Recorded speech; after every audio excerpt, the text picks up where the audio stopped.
hello लोगोफोर नोंथाङा Facebook profile एबा पेजाव जिकुनु पोस्ट हगारो आपलोड खालामो जिकुनु पोस्ट होयो जेरै हमनानै ला भिडिअ'सानो जा फट'सानो जा बा रिल्सआनो जा पोस्ट होखांनायनि उनाव बे भिडिअ' बा बे पोस्टनि गाहायाव बुस्ट पोस्ट नुजायो नङा होमबा ओमफ्राय लेफ्ट साइडआव सी एनालिटिक्स एन्ड एड्स गोबाङानो माने आंनाव कुइसन सोंहरदों जे आंनि पोस्ट होखांनायनि गाहायाव बुस्ट पोस्ट नुजायो बियो मा फोरमायो एबा बे बुस्ट पोस्टआ मा बेखौ माने आंनाव सोंहरनायलाय आं नोंथांमोननो बे भिडिअ'नि गेजेरजों दिनै नोंथांमोननि डाउटखौ क्लियार खालामगोन नोंथांमोननि कनफिउजनखौ आं क्लियार खालामगोन बे बुस्ट पोस्टआ मा बेयाव जोंहा बे बुस्ट पोस्ट थायोब्ला आरो नोंथाङा बुस्ट पोस्टखौ जुदि बुस्ट खालामोब्ला नोंथाङा मा बेनिफिट दङ आरो मा नुकसान दङ बे भिडिअ'नि गेजेरजों आं नोंथांमोननो खिन्थालांगोन भिडिअ'खौ फार्स्टनिफ्राय जोबजासिम नायलांगोन होननानै आं आसा खालामो आरो बे बुस्ट पोस्टनि थ्रुयै नोंथाङा जिकुनु नोंथांनि भिडिअ'सखौ बियो बे बुस्ट पोस्टआव क्लिक खालामोब्ला नोंथांनि भिडिअ'सखौ एडभार्टाइजाराव हरनाय जायो माने नोंथाङा माखासे रां होनानै नोंथांनि भिडिअ'सखौ माने प्रमोट खालामनो होनाय जायो जेरैहाय स्पन्सर नोंथांमोना खोनादों स्पन्सर जिकुनु बबेबा ब्रान्डखौ बबेबा प्रडाक्टखौ गावनि सेल जानो थाखाय इउटिउबारफोरनो कन्टेक्ट खालामो इउटिउबारफोरा ओमफ्राय बिनि प्रडाक्टखौ स्पन्सर खालामनानै होयो थिग बेफोरबायदिनो आं नोंथांमोननो खिन्थालांगासिनो भिडिअ'खौ नायलांदो लोगोफोर अके थ' गोबाङानो बयनावबो बेफोरबायदि बुस्ट पोस्ट ओंखारखायो आरो गोबाङानो मिन्थिया आरो गोबाङानो जाय मिन्थियो बेयो बिथांमोना मिन्थिखायो स' लोगोफोर आं बेयाव आंनि फेसबुक प्रफाइलखौ बेयाव अपेन खालामबाय अपेन खालामखांनायनि उनाव फार्स्टआवनो दङ एड टु स्ट'रि ओमफ्राय बिनि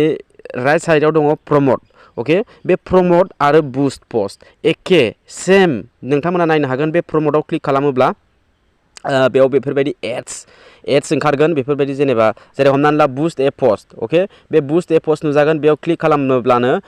खालामब्ला बेफोरबायदि नुजागोन आरोखि नै बेफोरबायदि इन्टारफेस नुजागोन बेयावनो जेरावनोखि नोंथाङा नोंथांनि भिडिअ'खौ बबे मोनसे भिडिअ'खौ नोंथाङा प्रमोट खालामनो सानदों बुस्ट खालामनो सानदों आं नोंथांमोननो खिन्थालांगासिनो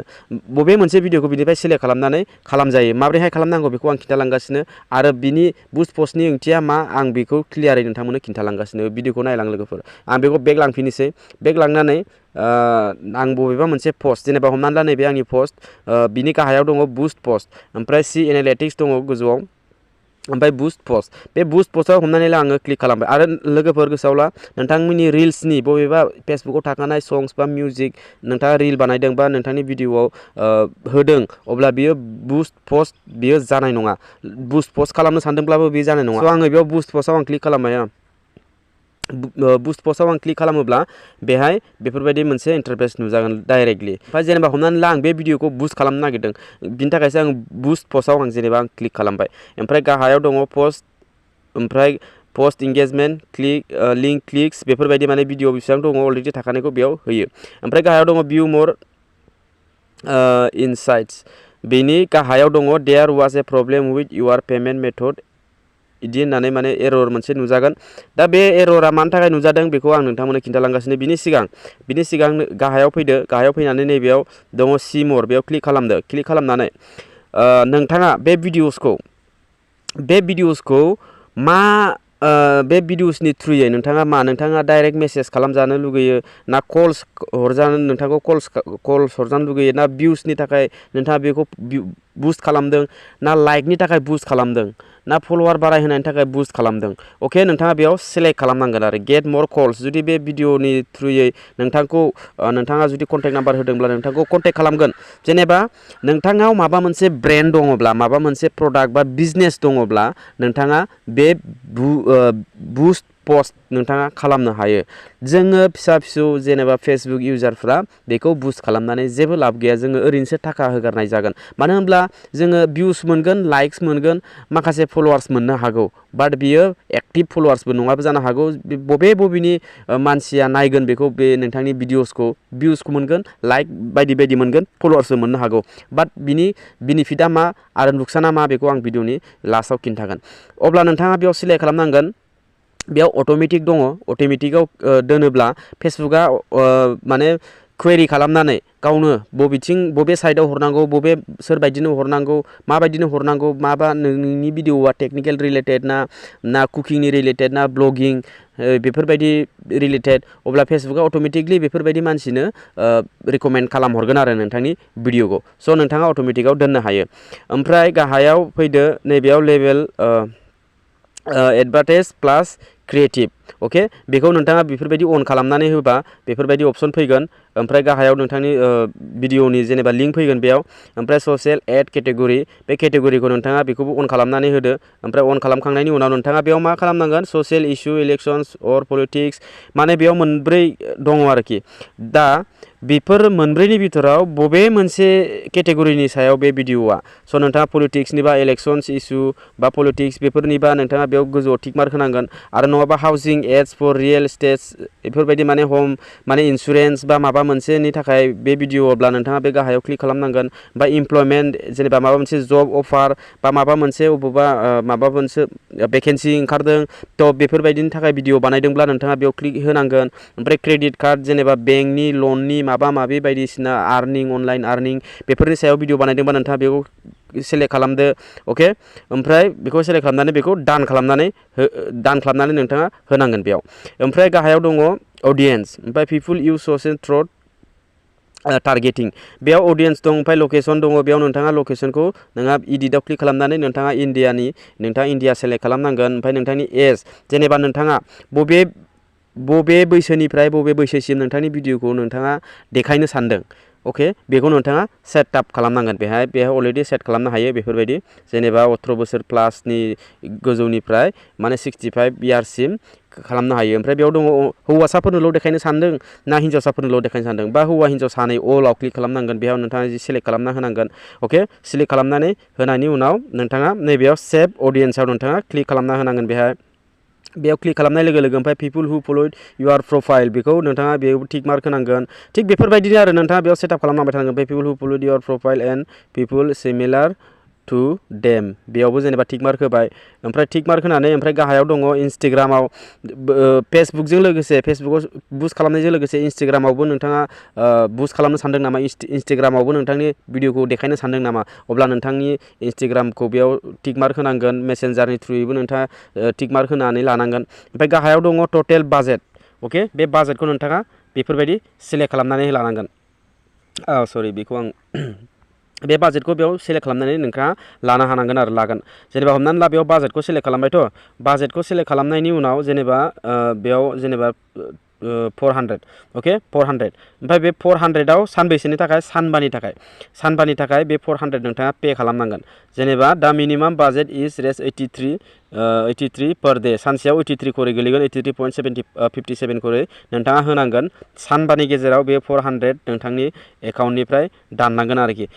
मिनिमाम 90निफ्राय लानानै 20,000 सिम नोंथाङा बेखौ फैसा होनानै प्रमट खालामनो हायो जेसेनो बुरजा फैसा होगोन नोंथांनि भिडिअआ जेसेनो भाइराल जागोन बा बुस्ट जागोन बा नोंथांनि भिडिअखौ जेसेनो माने नोंथाङा रिकमेन्ड मोनगोन मोजाङै रेसपन्स मोनगोन ना गाज्रि मोनो बेखौ मिन्थिया बाट लाइक भिउस फैगोन आरोखि ओमफ्राय गाहायाव दङ एड एकाउन्ट इज सेटेलमेन्ट बेयाव नोंथाङा बेयाव एर' मोनसे नुजादों आङो सिगां फार्स्ट समाव फेसबुक इउटुब फार्स्ट खुलिजेननायाव आं इउटुब भिडिअखौ फेसबुकनि थ्रुयै प्रमट खालामनो होननानै आङो मोनसे एकाउन्ट बानायना दोनखादोंमोन आं प्रमटबो खालामदोंमोन बिदिनो 40, 50, 60, 100सिम आङो होनानै पे खालामनानै आङो प्रमटबो खालामदों आंनि भिडिअसफोरखौ गोबाङानो नायदों नायनायालाय खिन्थु फल'वार्स फैदोंब्लाबो साबसक्राइबार फैदोंब्ला आं लिंक होदोंमोन बे फल'वार्स साबसक्राइबार फैदोंब्लाबो बेफोर गासिबो अरिजिनेल नंजोबा आरोखि स' लोगोफोर जोङो बेफोरबायदिनो नोंथाङा बुस्ट खालामनो सानदोंब्ला बेफोरबायदिनो खालामनो हायो ओमफ्राय नैबेयाव सेटेल एकाउन्टआव नोंथाङा क्लिक खालामनानै नोंथांनि बेंकनि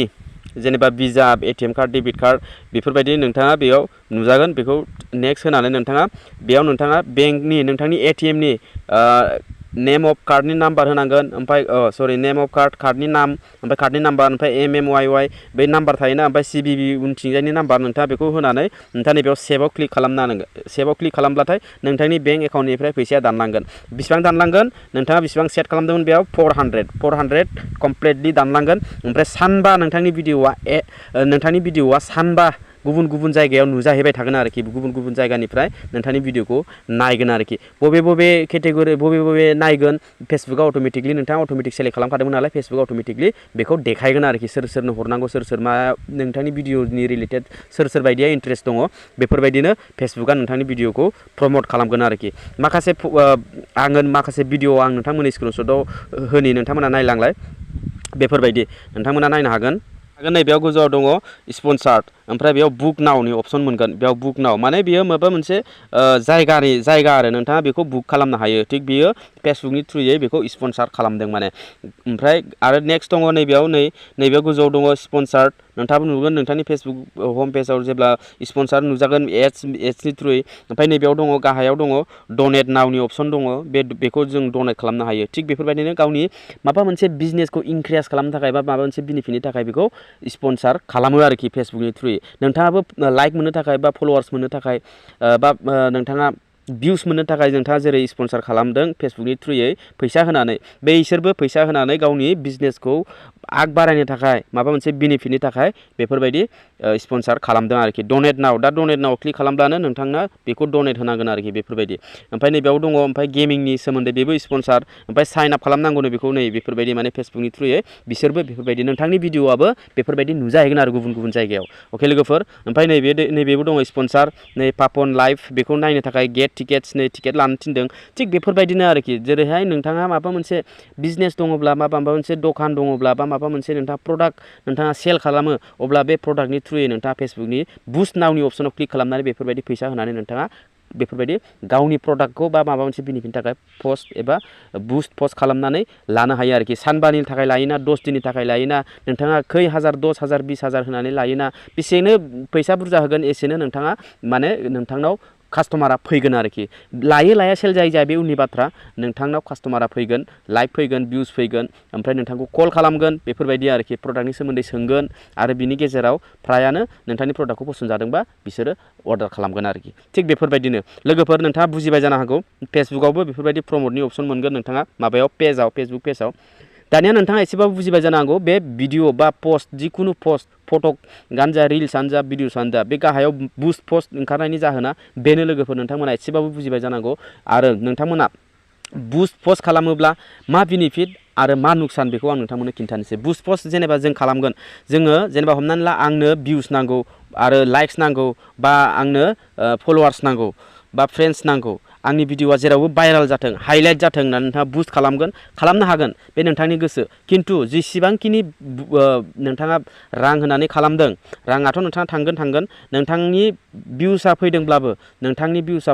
लाइक्स फैदोंब्लाबो जि फलोवार फैदोंना बे फलोवारा नोंथांनाव एक्टिभ थाबाय थाया लोगोफोर जोंहा बिराद माने फारसेनिफ्राय बुंनो थाङोबा जोंहा गोबां लस जुदि भिउसल' फैनानै जुदि फलोवार्स फैयाब्ला आरो भिउस फैदोंब्लाबो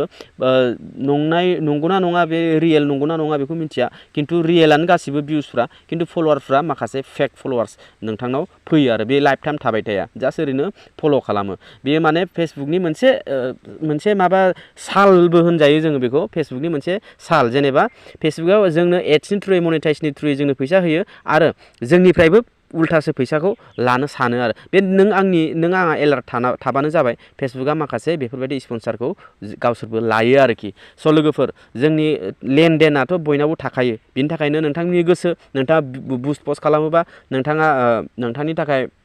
बे लाबा बेनो नोंथाङा भिउस मोनगोन लाइक मोनगोन फलोवार मोनगोन दा बुस्ट खालामाब्लाबो नोंथाङा गोसोबायदि नोंथाङा कन्टेन्ट मोजां बाहायबाय था मोजां भिडिअ हगारबाय था नोंथांनि फेसबुकजों लोगोसे नोंथाङा अट'मेटिकलि भिउस फलोवार्स आरो लाइक्स बायदिखौ नोंथाङा मोनलांबाय थागोन दा नोंथाङा जेबो टेनसन लानांला लोगोफोर बुस्ट पस्टनि सोमोन्दै जेबो साननो नांला डाउटआ क्लियार जाबाय जानांगौ अके अब्ला भिडिअ बेखिनियावनो लोगोफोर भिडिअखौ मोजां मोनदोंबा लाइक खालाम चेनेलखौ साबस्क्राइब खालाम आरो बे भिडिअखौ फेसबुकाव नायदोंबा हानायमानिखौ शेयार खालामनानै हो जाहाथे मिन्थियैफ्राबो मिन्थिदों मानो होनबा गोबाङानो मिन्थियामोन स' आं दिनै फाइनालि आं बे भिडिअखौ लाबोनो मोननानै जोबोद गोजोननाय मोनदों स' अब्ला भिडिअ बेखिनियावनो लोगो मोनगोन next video tata bye bye and take care